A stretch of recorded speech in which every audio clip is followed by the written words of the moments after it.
And the National Weather Service has issued a winter storm warning for much of the area ahead of what could be the first significant snowfall of the season for many. Yeah, so it's important to be prepared, and that includes your vehicle. Evelyn Schultz joins us now live with more on what experts say you need to keep in mind, especially if you plan to drive in the snow. She continues our Storm Tracker team coverage. Evelyn, are you going to be out driving around in the snow, or are you just going to peek through the window and look at it later?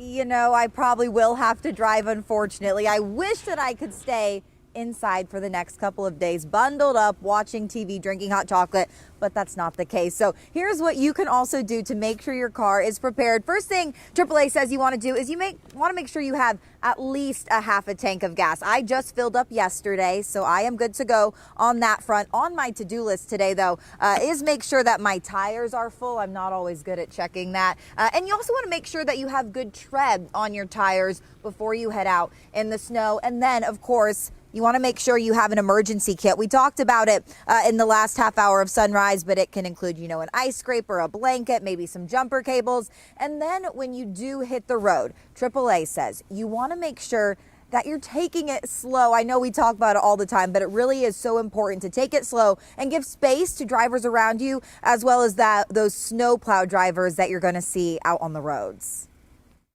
Don't care if you have a four-wheel drive, you can't drive on ice. Just slow down, take your time, give our people time to do their job, the state folks too on the interstates and New Circle, you know, give those big trucks plenty of room.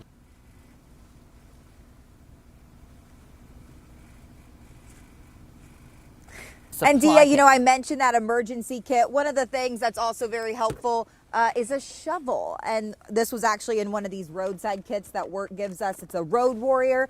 We can all be road warriors, though. And I will talk more about what you should be keeping in your vehicle during winter weather coming up in the next half hour of Sunrise. And also checking it to make sure everything's still fresh in there from last year. All right, Evelyn, thank you so much for continuing our Storm Tracker coverage this morning.